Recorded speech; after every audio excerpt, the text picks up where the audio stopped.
Assalamualaikum murid-murid yang dirahmati Allah. Jadi pada hari ini kita untuk mata pelajaran pendidikan Islam, kita akan masuk kepada perelokkan tajwid. Al-Quran ya. Hukum yang akan kita belajar ialah hukum tajwid yang berbunyi idgham bila gunnah dan idgham ma'al gunnah. Okey, baik. Sila buka muka surat 34. Baik, kita mau kenal. Tujuan pelajaran kita mahu mengenal pasti apakah itu idgham bila gunnah dan idgham ma'al gunnah dan bagaimana kita boleh menganalisis hukum-hukum tajwid tersebut. Baik, semula kita tengok info di bawah ini ya. Idgham bila gunnah ialah apabila nun mati. Ingat ya, nun mati. Kalau kita lihat dalam contoh di sini, nun itu yang ditandakan merah ni. Mana dia? Ini. Dan nun tanda merah. Nun tanda merah ni kan. Tapi dia tak ada tanda mati. Tapi bila tiada tanda mati, itulah maksudnya nun mati yang untuk idgham. Idgham ya. Baik, macam mana? Ataupun tanwin. Bukan saja nun mati, bahkan juga kalau ada tanwin. Nampak ni ada tanwin di bawah nun ni, baris 2. Kemudian apa lagi? Mana? Ini, baris 2 di bawah ni. Kemudian mana lagi? Baris 2, nampak tanwin, tanwin, tanwin. Bila nun mati atau tanwin bertemu dengan huruf ra atau lam. Huruf ra atau lam. Ingat, bila sebut huruf idgham bila gunnah hanya dua saja, iaitu ra dan juga lam. Baik, bila bertemu nun mati atau tanwin dengan ra ataupun lam, maka hukum bacaan di situ dinamakan idgham bila gunnah. Dan bagaimana cara membacanya? Baik, mari kita baca lagi.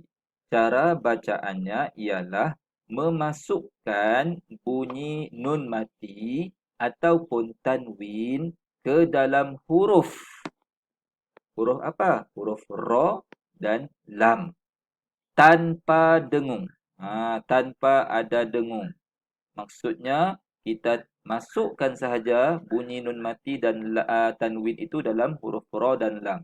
Tanpa kita mengambil masa untuk mendengungkannya. Bagaimana caranya? Mari kita lihat. Baik, kita lihat yang pertama ini ya.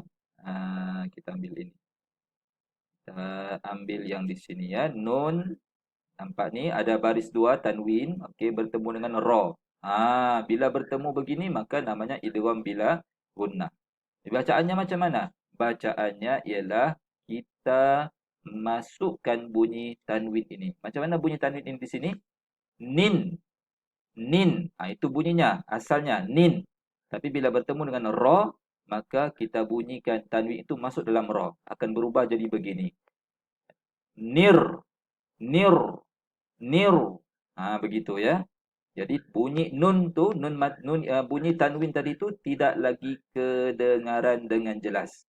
Sebab sudah dimasukkan dalam ra. Asalnya bunyinya nin. Tapi bila masuk dalam ra bunyinya nir. Nir. Nir. Masukkan terus. Tanpa dengung.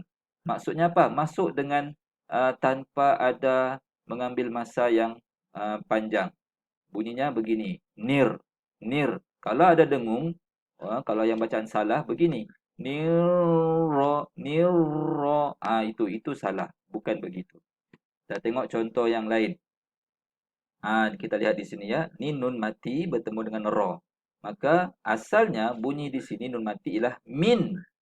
Min. Tapi bila jumpa ra, idgham bila gunnah, maka masukkan bunyi min itu dalam ra. Bunyinya begini. Mirrab, mirrab, mirrab. Min tidak lagi kedengaran. Disebab nun mati ini sudah masuk dalam ra. Mirrab. Mari kita tengok yang contoh lam pula. Ini contoh lam. Nun mati bertemu dengan lam. Hukumnya idgham bila gunnah. Cara baca, masukkan bunyi nun mati ini dalam lam. Asalnya bunyi nun mati di sini bunyinya begini. Kun. Kun. Tapi bila jumpa lam, maka bunyinya kul. Kul. Kul. Begitu ya. Kita ambil contoh lain. Ambil yang ini pula. Tanwin bertemu dengan lam. Asalnya bunyinya begini. Lun. Lun. Tetapi bila jumpa dengan lam, idgham bila gunnah, bacaannya berubah jadi begini. Lulli. Lulli. Lulli. Jadi itulah dia idgham bila gunnah. Nanti kita akan sambung dengan idgham ma'al gunnah.